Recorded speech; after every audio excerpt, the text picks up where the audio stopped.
Mi nombre es Eva Guzmán y el día de hoy conversaremos sobre el cáncer de colon y cómo intentar prevenir esta patología que afecta principalmente a adultos mayores. Justamente para ello el día de hoy tenemos dos invitados. El primero de ellos es el doctor Felipe Quesada, quien se va a integrar en unos minutitos más con nosotros para poder conversar sobre este tema. Él es médico cirujano, especialista en cirugía general y coloproctología de la Pontificia Universidad Católica, y además pertenece a la Asociación de Cirugía Oncológica Colorectal del Memorial de Sloan Kettering Cancer Center de Nueva York. Es miembro de la Sociedad Americana de Cirugía Colorectal y de la Sociedad Europea de Coloproctología e integrante de la Sociedad de Cirujanos de Chile. Y también está con nosotros hoy día, nos acompaña Carolina Zárate. Ella es nutricionista de la Universidad de Valparaíso, magíster en Ciencias Biológicas y Médicas de la Universidad de Chile, diplomada en Nutrición Clínica de la Pontificia Universidad Católica de Chile y actualmente trabaja como profesional técnico en el Departamento de Manejo Integral del Cáncer y otros tumores del Ministerio de Salud. Bienvenida, Carolina. Gracias por estar. Muchas gracias, Eva. Y antes de comenzar, les recuerdo a quienes están conectados que el chat estará disponible para que envíen sus preguntas o comentarios, los cuales serán respondidos por nuestros invitados al final de la conversación. Así que bienvenida, Carolina. Vamos a conversar hoy día sobre este tema que es súper importante. Y como les comentaba anteriormente, tenemos también por otro lado al doctor Felipe Quesada, que se va a conectar con nosotros en unos minutitos más, con quien también estaremos conversando sobre este tema. Carolina, preguntarte si el cáncer de colon es prevenible. Sí, bueno, el cáncer de colon puede ser prevenible. Quizás partir primero antes por definir un poco qué es el cáncer de colon, qué es el cáncer en general. Siempre es bueno reiterar un poco a todas las personas que nos están escuchando. El cáncer básicamente es una enfermedad en las que algunas células del cuerpo se dividen y se multiplican sin control, ¿ya? Y esto puede pasar en distintas partes o en distintos órganos de nuestro organismo, valga la redundancia. En específico, el cáncer colorectal se localiza y nace en el fondo en el colon o en el intestino grueso. Y puede ser el colon ascendente, que es la parte del colon que sube, el colon transverso, que es la parte que atraviesa nuestro cuerpo, o el colon descendente, el colon sigmoide o el recto, ¿ya? Que es una de las porciones como finales del tubo digestivo, ¿ya?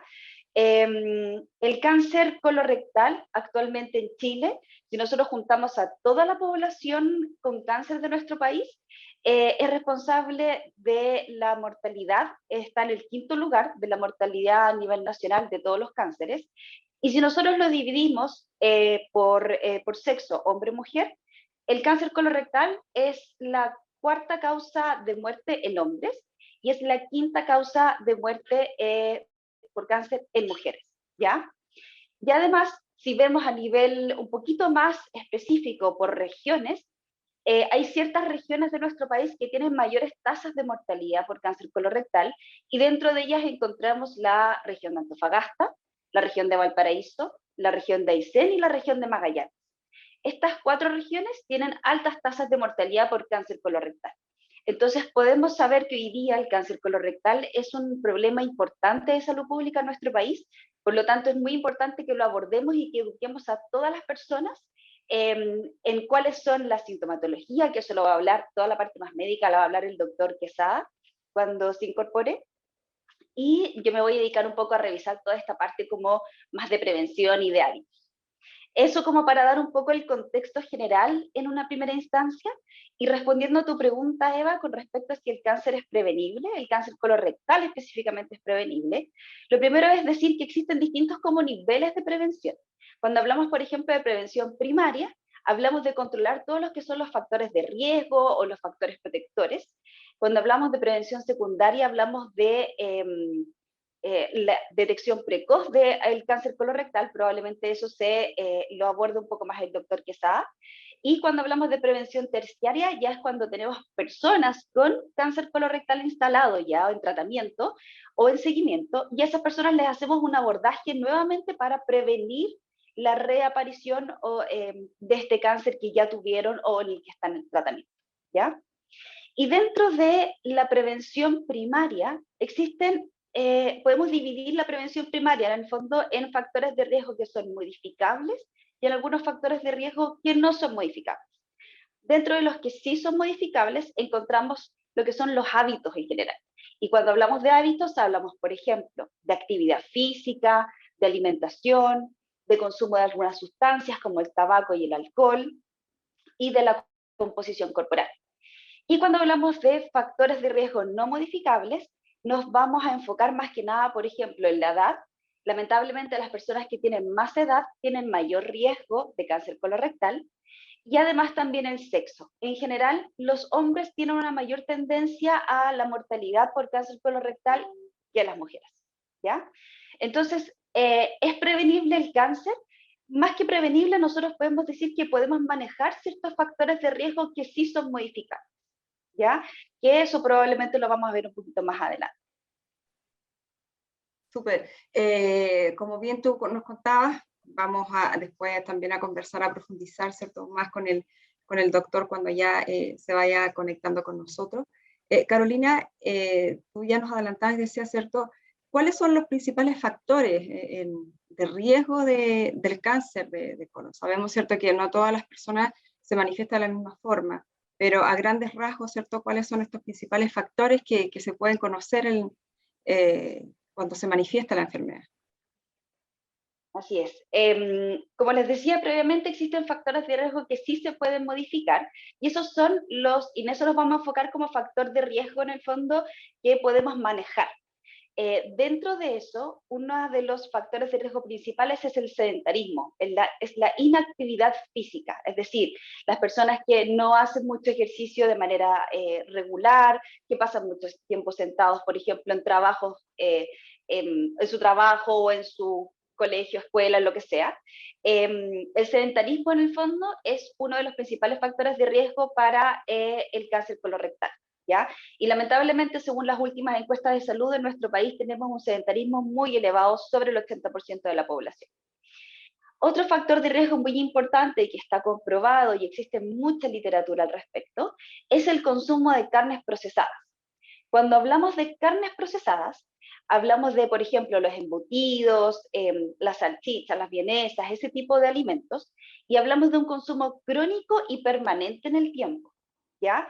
En el fondo, el consumo de carnes procesadas es un factor de riesgo para cáncer colorectal cuando se consume de manera habitual y permanente en el tiempo, ¿ya? No es que uno una vez consumió una vienesa o un embutido y eso aumentó drásticamente su riesgo de cáncer de colon. No, la verdad es que cuando hablamos de alimentación, hablamos del consumo habitualmente crónico, permanente y sostenido en el tiempo, ¿ya? Otro factor de riesgo también es el consumo de carnes rojas. Cuando hablamos también de carnes rojas, hablamos de carne de vacuno principalmente, carne de cerdo y carne de cordero. El cordero generalmente es una carne que se consume más en la zona sur de nuestro país, más que en la zona centro o la zona norte. Sin embargo, también estos tres tipos de carnes, el consumo de carnes rojas, de las carnes rojas, vacuno, cerdo y cordero, efectivamente también son un factor de riesgo para el cáncer colorectal, cuando también se consuman de manera habitual, constante y permanente en el tiempo. Estamos hablando del consumo de años, en el fondo es un consumo acumulado, ¿ya? Otro factor de riesgo también modificable para el cáncer colorectal es el consumo de alcohol. Hoy día en Chile tenemos altos niveles de consumo de alcohol y todavía tenemos muy instalado en la población de que el consumo de una copita de vino aún es como beneficioso. Sin embargo, hoy día la evidencia, la literatura científica, ya eso como que lo derribó. Hoy día sabemos que cualquier consumo de alcohol es perjudicial no solo para cáncer de colon, sino que también para otros tipos de cáncer. Ya el consumo de alcohol es perjudicial, por lo tanto hoy día tenemos que evitar el consumo de alcohol. Y otro también factor de riesgo muy importante es el exceso de grasa corporal.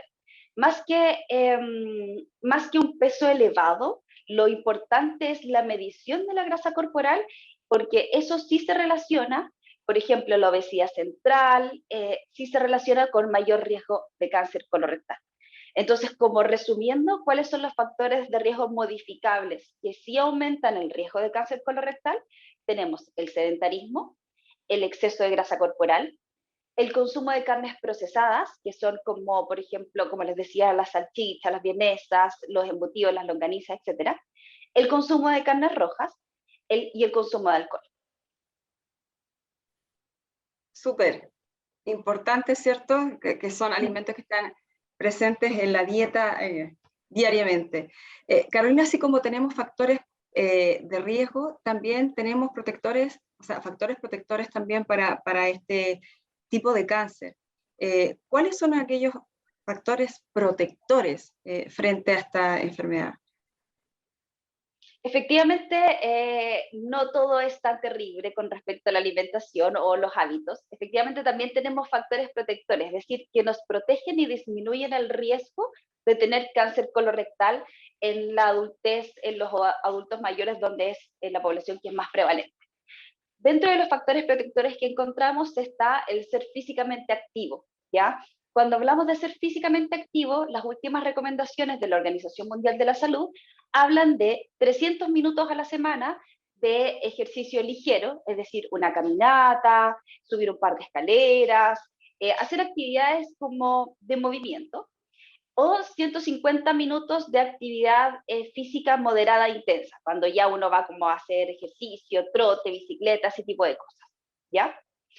Otro factor protector, que está muy avalado por la evidencia científica, es el consumir granos integrales, como por ejemplo, cambiar todas las harinas blancas por consumo de harinas integrales. Cuando hablamos de integrales hablamos de que el grano está entero.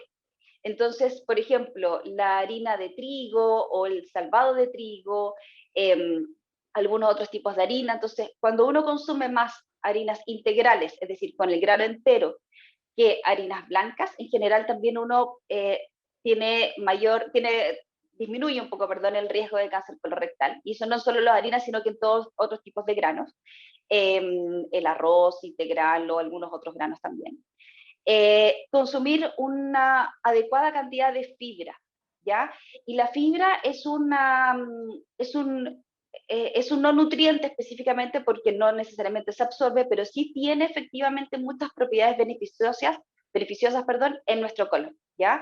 Y esto puede ser de los distintos tipos de fibra, la fibra soluble o la fibra insoluble. El consumo de cualquier tipo de fibra siempre va a ser beneficioso para reducir el riesgo de cáncer de colon. ¿Y dónde encontramos la fibra? Que eso también es un punto muy importante porque las personas dicen, ya, bueno, tengo que consumir fibra, pero ¿dónde la puedo sacar? Habitualmente las principales fuentes de fibra son los granos integrales, que ya dijimos efectivamente que sí es importante consumir, las legumbres, todas las legumbres, los porotos, las lentejas, los garbanzos son fuentes muy, muy importantes de fibra y además de otros nutrientes, y además el consumo de frutas y verduras, ¿ya? Entonces, punto importante es consumir una alimentación muy alta en estos granos integrales y en frutas y verduras y legumbres para poder, en el fondo, adquirir y consumir una buena cantidad de fibra. Y un punto que es un poco controversial y que me parece importante poder nombrarlo es el consumo de lácteos. Hoy día la evidencia es un poco controversial con respecto al consumo de lácteos. Hay muchos estudios que dicen que es un factor protector para el cáncer colorectal y hay otra evidencia que no ha encontrado ninguna relación. ¿Y por qué probablemente pasa eso? Porque los lácteos son un grupo muy diverso de alimentos. Podemos encontrar dentro de los lácteos, por ejemplo, la mantequilla, por otro extremo la leche descremada. Hoy día tenemos también que la industria está cambiando y diseñando nuevos alimentos, lácteos altos en proteína, bajos en grasa, bajos en azúcar, etc. Por eso es que hoy día probablemente la evidencia no es tan contundente sobre si es que los lácteos efectivamente son un factor protector, más que nada porque ese grupo de alimentos es muy variado, ¿ya? Entonces, como en resumen, de los factores protectores es ser físicamente activo, consumir granos integrales, aumentar el consumo de fibra y el consumo de lácteos no sabemos muy bien, así que hoy día la recomendación más que nada es como mantener el consumo de lácteos habitual, ¿ya? Carolina, en esto que tú nos comentabas, ¿cierto? Nos comentabas sobre la fibra. ¿qué medidas, cierto? Y de los factores protectores en general, de todo esto que tú nos comentabas, ¿qué medidas son probablemente las más beneficiosas que puede tomar una persona para disminuir el riesgo de cáncer de colon? Y dentro de estos alimentos, ¿cierto? Ricos en fibra que tú nos comentabas, ¿cuáles son las frutas y verduras que poseen más fibras por sobre otras? A ver, todo el consumo de alimentos va a ser bastante beneficioso en general. Todo el consumo de frutas y verduras siempre va a ser beneficioso. Siempre consumir fruta va a ser mejor que no consumir. Por lo tanto, hoy día como indicación o la recomendación para la población es que consuma cualquier tipo de fruta, ¿ya? Hoy día en general los beneficios que trae la fruta siempre van a superar cualquier otro posible efecto nocivo que pudiese tener. Hoy día tenemos mucha como mito de que la fruta trae mucho azúcar, o que no hay que comerla en la noche, o que no hay que comerla después del almuerzo, pero la verdad es que hoy día la evidencia nos dice que el consumo de frutas y verduras en cualquier momento del día y en gran cantidad siempre va a ser beneficioso, ¿ya? Así que, y todas las frutas y verduras en general traen algún tipo de fibra. En general, el grupo de alimentos que más fibra trae son los cereales integrales y las legumbres. Entonces, por ejemplo, para las personas siempre se les recomienda cambiar el consumo. Si van a comer pan, tratar de consumir un pan que sea con mayor cantidad de harina integral, ¿ya? O si van a comer fideos o tallarines, tratar de cambiarlos por algunos que sean integrales, ¿ya? Si van a comer algún tipo de las preparaciones caseras, uno siempre trata de incentivar el consumo de legumbres, consumir lentejas, garbanzos, porotos, no necesariamente en guisados, que es lo que acostumbramos normalmente, sino que también puede ser como en otras preparaciones como puré o como, no sé, hummus o como ensalada, también puede ser. ¿Ya? Entonces, la idea es que nosotros podamos incentivar el consumo de frutas, verduras y legumbres para poder disminuir un poco el riesgo de cáncer de colon. Y todas las frutas y todas las verduras siempre son bienvenidas. En general es muy variada la dieta, o sea, no, Así es. muy restrictiva. Carolina, gracias por contarnos esta parte que es muy importante, ¿cierto? Sobre los factores protectores, los factores de riesgo, ¿cierto? Que debemos conocer frente a este tipo de enfermedad. Y se está uniendo con nosotros el doctor Felipe Quesada. Doctor, ¿me escucha? Sí, ya te escucho. Muchas gracias por la invitación. Hola, doctor, buenas tardes. Ya lo habíamos presentado, pero vamos a presentarlo nuevamente. El doctor Felipe Quesada Díaz, médico cirujano, especialista en cirugía general y coloproctología de la Universidad Católica. Doctor, gracias por estar con nosotros hoy día. Y ya habíamos adelantado, ¿cierto?, en la conversación con Carolina, ya nos comentaba, ¿cierto?, un poco a grandes rasgos qué es el cáncer de colon, sus factores de riesgo, factores protectores. Y para conversar con usted, ¿qué es el cáncer de colon y cuáles son sus principales signos de alarma o sintomatología a los cuales debiese estar, cierto, pendiente las personas para consultar al médico? Ya, de nuevo quería decirles muchas gracias a todos por la invitación, sobre todo que es bueno hablar de estos temas a la población general y también en los grupos de salud. Bueno, en general, para partir con el tema que es el cáncer de colon, como cualquier cáncer, es un crecimiento normal dentro de los revestimientos o las paredes del colon, que pueden afectar a diferentes paredes o partes de las paredes del colon. Normalmente, la gran mayoría de los cánceres que están o que se afectan normalmente el colon parten desde el revestimiento interno del colon. Por ende, son detectables a través de estudios endoscópicos o otros tipos de estudios en general. Y la gran mayoría del tipo histológico que se llama son grupos que son adenocarcinoma. En general, cuando ustedes preguntan cuáles son las sintomatologías más clásicas, la presentación como más frecuente del cáncer de colon es súper inespecífica y en general es bien asintomática. Normalmente puede ser por un hallazgo, por algún examen de prevención, o puede ser también por un hallazgo dentro de alguna imagen complementaria, etcétera, etcétera. Pero el momento en que el cáncer de colon da síntomas, los síntomas primordiales o más frecuentes son el sangrado en las deposiciones, que puede ser sangre roja fresca, como también mezclada con las deposiciones, puede ser un cambio importante en el tránsito intestinal habitual. Por ejemplo, si yo era muy constipado, estítico, iba pocas veces al baño y ahora me doy cuenta que estoy yendo cada vez más, o al revés, que tenía un hábito normal y estoy cada vez yendo más y más al baño, eso puede ser un signo, sobre todo si se repite en el tiempo y en un periodo relativamente corto, los últimos meses. Una baja de peso que sea inexplicable, dolores abdominales persistentes que se mantengan siempre en la misma zona, y también desde el punto de vista si en algún examen preventivo, por ejemplo, me aparece una anemia que no tiene ninguna explicación, ningún sangrado evidente, eso normalmente implica hacer algún estudio del tracto digestivo, porque frecuentemente es una de las primeras causas de sangrado no detectable o microscópico, por decirlo de una forma. Doctor, y una vez que ya, ¿cierto?, tenemos a este paciente, a esta persona consultando con toda esta sintomatología, ¿cuáles son los principales exámenes que hoy día se realizan para poder diagnosticar el cáncer de colon? Es una muy buena pregunta porque esto nos permite hablar principalmente del concepto de la prevención en el cáncer de colon. A ver, dentro de los cánceres digestivos, el cáncer de colon probablemente es el más prevenible. ¿Qué quiere decir eso? Que lo podemos pillar en etapas precoces, incluso en etapas en donde este no se ha transformado en un cáncer y potencialmente va a llegar a ser lo que se llama a partir de un pólipo y que potencialmente podría llegar a ser un cáncer, que podemos hablar después de eso. Pero a grandes rasgos, desde el punto de vista, si yo ya estoy con síntomas, por ejemplo, tengo sangrado en las deposiciones, tengo la baja de peso, la anemia, el examen de predilección va a ser una colonoscopia, que es un examen que se hace un estudio por dentro digamos, del colon a través de una manguerita que tiene una cámara en la punta que nos permite a nosotros mirar, tomar muestra y eventualmente resecar pólipos en el caso que se pueda hacer. Esa es la forma habitual de hacer un diagnóstico en pacientes que tienen ya síntomas. Ahora, como yo les decía, esto es prevenible y probablemente muchos cánceres, el cáncer de colon formalmente uno podría pillarlo en etapas muy precoces sin síntomas, haciendo algún estudio preventivo dentro de los grupos de riesgo de los que puedan generar cáncer de colon.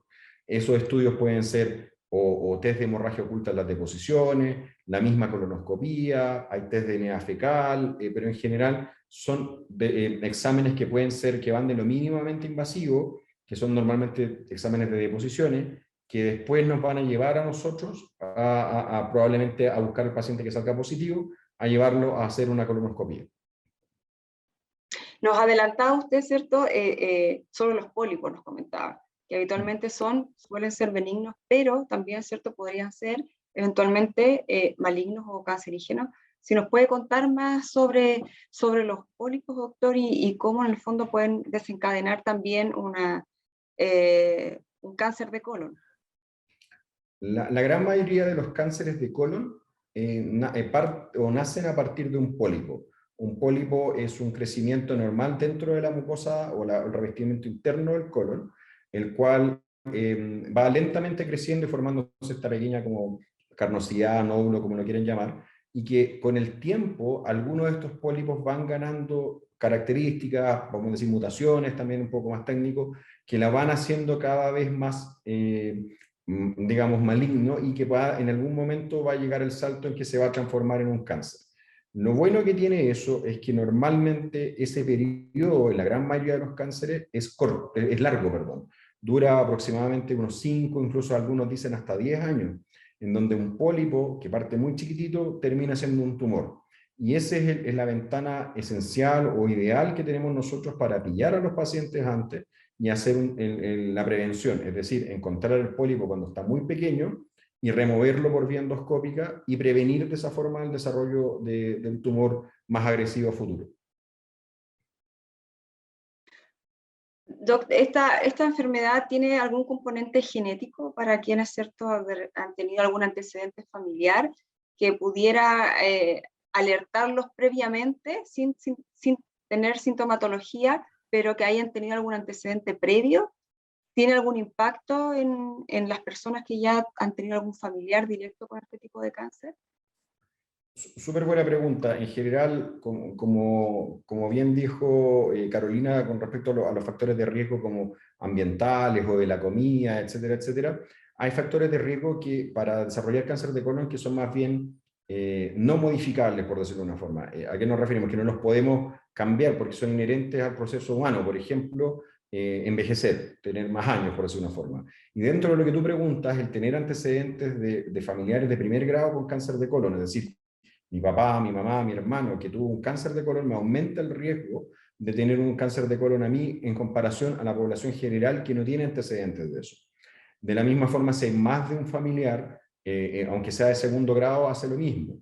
Ahora bien, más o menos el 70-75% de los cánceres de colon son de origen esporádico. ¿Qué significa eso? Que no hay antecedentes previos. Pero más o menos un 20-25% hay antecedentes familiares. Por ende, es súper importante saber que los pacientes o las personas que tienen antecedentes de familiares con cáncer de colon pueden desarrollar o pueden tener una base genética que puedan predisponerlo a formar eso. Por otra parte, en ese mismo grupo, pero un poco más reducido, hay síndromes genéticos, es decir, mutaciones que nosotros ya conocemos, que son congénitas, es decir, yo nací con ella, y que me predisponen a la formación de cáncer de colon, y eso hace también que hayan una serie de familias que tienen varios tumores asociados a cáncer de colon, por ejemplo, endometrio, ovario u otras cosas, que se van repitiendo en la familia, y muchas familias dicen, nosotros tenemos una carga de cáncer súper importante, claro, normalmente algunos de esos grupos tienen que ver con que hay alguna mutación genética que los lleva a desarrollar con mayor facilidad cáncer de colon y otros tumores. Pero es muy importante el antecedente familiar de cáncer de colon porque no es el mismo riesgo para ese grupo de pacientes y el tipo de seguimiento que uno le recomienda a esos pacientes es distinto al de la población general. Importante información, ¿cierto? Para aquellos que están conectados y que esa pregunta, ¿cierto? Muchas veces se la hacen a los doctores cuando van a la consulta. Doctor, ¿cómo hoy día funciona? Es el funcionamiento de el diagnóstico, el tratamiento, las coberturas que hoy día tiene, ¿cierto? A nivel del GES, esta patología en el mundo público y también privado, para aquellos, ¿cierto? Que probablemente se atienden en alguna clínica. ¿Cómo funciona hoy día todo la canasta GES que hoy día está dispuesta para esta patología? Es súper importante saber que el GES obviamente es una regulación legal que da un marco tanto para el funcionamiento público como privado, en donde cada prestador, es decir, o la ISAPRE o FONASA, dependiendo del hospital que le corresponda a uno, tiene que cubrir ciertas prestaciones en un tiempo determinado. El cáncer de colon desde más o menos, si mal no recuerdo, 2013 está ingresado dentro como una de las canastas GES, y en ese sentido hay ciertas garantías de diagnóstico. Normalmente desde que el momento que se sospecha hasta que se hace el diagnóstico deberían pasar alrededor de 45 días.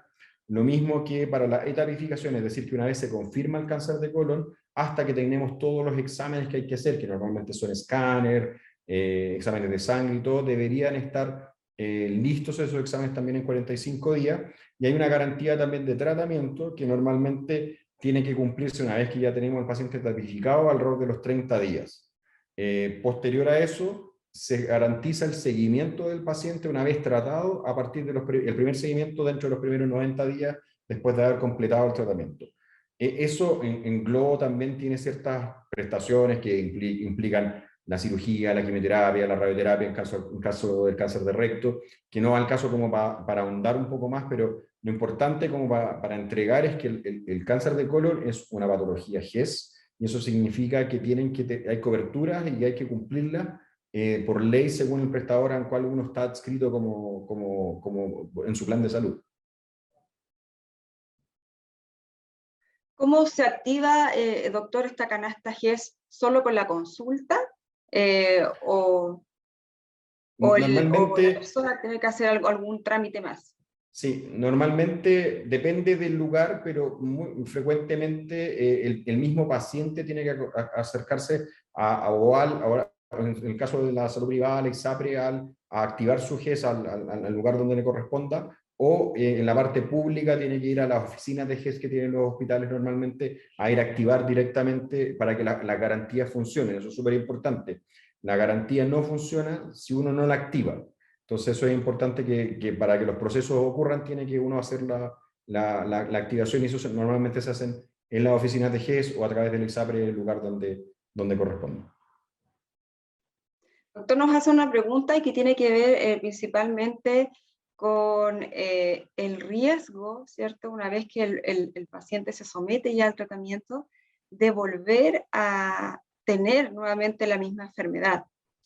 El porcentaje, ¿cierto?, de pacientes o de personas que vuelven a tener algún tipo de recidiva de la enfermedad, ¿es frecuente o el tratamiento que existe hoy día, digamos, para este tipo de cáncer, disminuye el riesgo de volver a tener un cáncer de colon? En general, no te entendí bien la pregunta al final, es sobre si los tratamientos han mejorado el tema de las recidivas, ¿verdad? Sí. Mira, el cáncer de colon en general, lo único bueno que tiene es el tipo de tratamiento, que en general tiene buena respuesta, por decirlo de una forma global, por decirlo de una forma, tanto a las recurrencias como al tratamiento primario. De hecho, cuando uno trata a los pacientes con cáncer de colon en general, es de los cánceres digestivos que tienen mejores respuestas. Por decirlo de una forma también, en general, por ejemplo, si el cáncer vuelve a aparecer, normalmente la quimioterapia puede ser en algunos casos ser capaz de controlar la enfermedad. Ahora, obviamente, eso va caso a caso, paciente a paciente, tomando esas decisiones, por decirlo de una forma. Pero para que sepan, en general los tratamientos actuales avanzados que hay, tanto de cirugías como quimioterapia, han permitido rescatar pacientes en etapas más tempranas, y sobre todo en colon y recto, tienen una muy buena respuesta para tratar de salvar pacientes que antes probablemente se consideraban un poco fuera digamos, de alcance terapéutico. Un detalle que igual me están hablando por interno, pero para corroborarlo, es importante que la activación del GES se hace a través del IPD, que es el informe de proceso diagnóstico, que eso lo hace el médico. Después de eso, muchos de los pacientes pueden tener que activar las cosas en diferentes partes, en diferentes centros de los que tengan, pero habitualmente, o sea, con la notificación del GES que hace el médico, parte la parte, digamos, la activación de la garantía. Pero normalmente también necesitan hacer el otro paso porque si no, no queda como en la parte administrativa. Pero para poder, corrigiendo un poco esto, para poder hacer valer la garantía, vale la fecha desde el momento en que el médico hace la confirmación del IPD.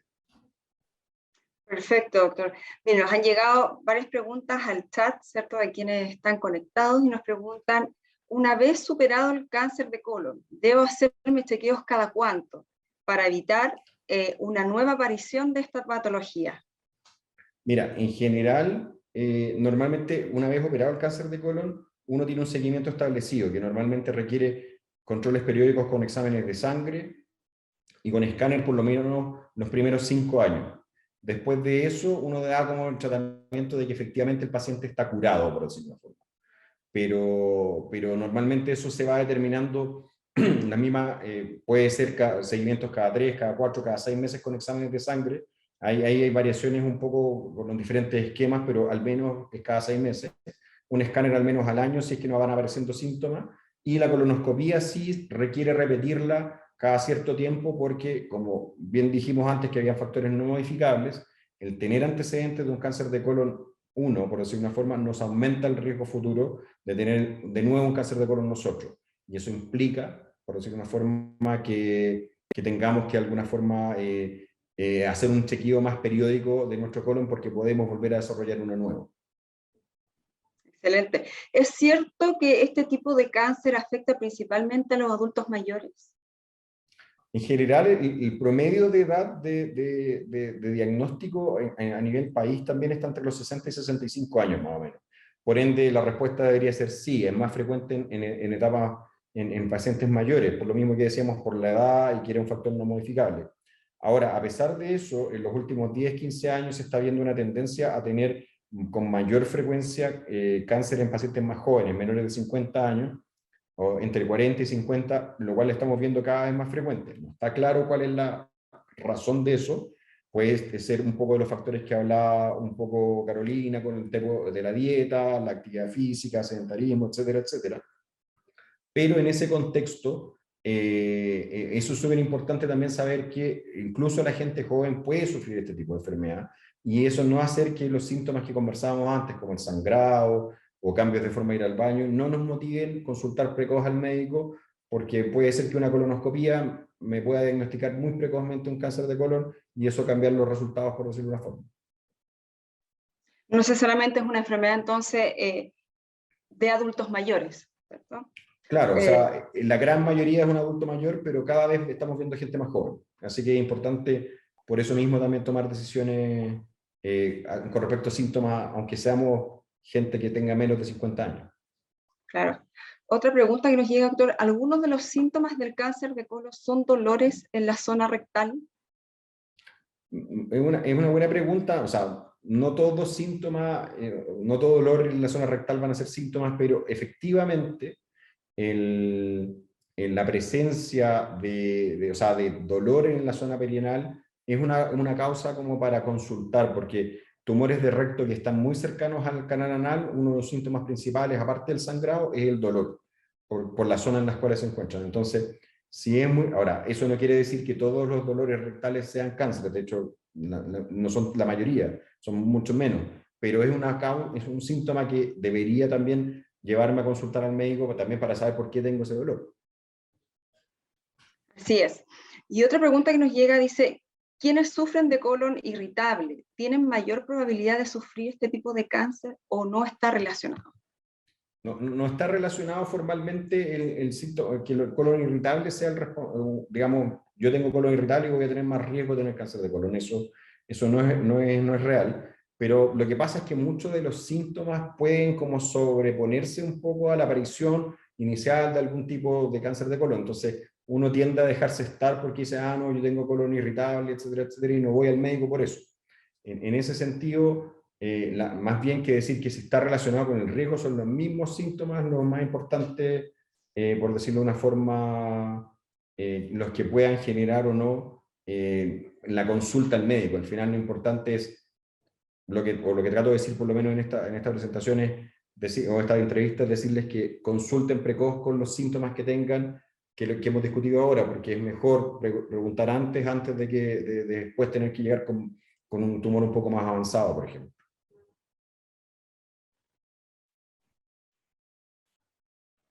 Así es, doctor.